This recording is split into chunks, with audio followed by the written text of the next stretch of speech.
by order of the Overseer Council. This file is subject to Level 4 classification. Level 4 clearance is required.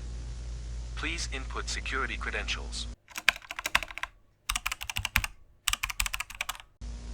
Security clearance adequate. Accessing file. Item number: SCP-008. Object Class: Euclid. Special Containment Procedures: SCP-008 samples have been deemed Class 5 extreme biological hazards, and all related protocols apply. Incineration and irradiation measures will be deployed in the event of political or military action which may result in the facility being dismantled, a power failure, or zero communications from operatives or outside channels during any given 8-hour period. The quarantine period for operatives leaving the facility is 4 months. If a breach has occurred, incineration and irradiation measures shall be deployed. It should be the policy of all G2 sites to not prepare an evacuation procedure. Description: SCP-008 is a complex prion, samples of which are stored in each of the known G2 sites. Research into SCP-008 is highly classified and primarily aimed at preventing research which may lead to the synthesis of SCP-008 in the distant future. Traits of the SCP-008 prion include 100% infectiousness, 100% lethality, transmission through exposed mucous membranes and all bodily fluids, not airborne or waterborne. Symptoms of infection with SCP-008 manifest no more than 3 hours after exposure and include flu-like symptoms with high fever, plus severe dementia in later stages. Coma onset approximately 20 hours after first symptoms appear and 12 hours after noticeable dementia. Coma onset will be considered onset of death. A period of sporadic cellular necrosis occurs, which comes to resemble gangrene. Surviving tissue assumes its original function and is highly resilient. Red blood cells greatly increase oxygen storage capacity, resulting in slower blood flow and increased muscle endurance and strength. Nervous and muscular systems are unaffected by total organ failure for several hours. Metabolism may decrease to extremely low levels, allowing subject to survive for over 10 years without nutrition. High blood viscosity results in negligible blood flow from gunshot, puncture, and slashing injuries. Conditioned behavior, motor controls, and instinctive behavioral mechanisms are damaged, and cognitive abilities are severely retarded and erratic.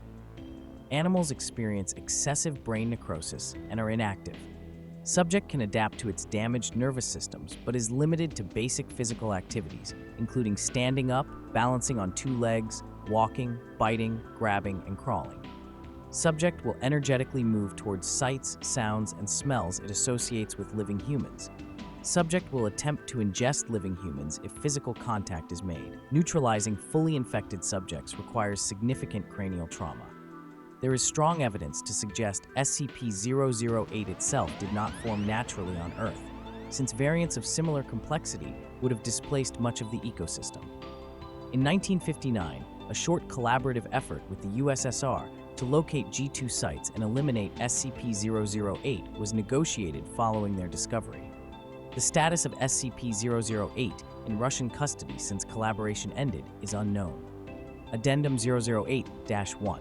SCP-500 has been found to be able to completely cure SCP-008, even in the advanced stages of the disease. SCP-008 is an extremely dangerous anomalous prion that poses a significant threat to global safety and human existence. With a 100% infection and lethality rate, the prion causes rapid onset of severe symptoms, including high fever, dementia, and coma, leading to death within approximately 20 hours of exposure.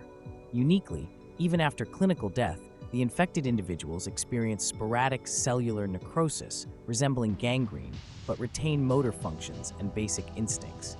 They become highly resilient, with increased muscle endurance, strength, and a drastically slowed metabolism, allowing survival without nutrition for over a decade. Should SCP-008 ever breach containment and enter the general population, the consequences would be catastrophic.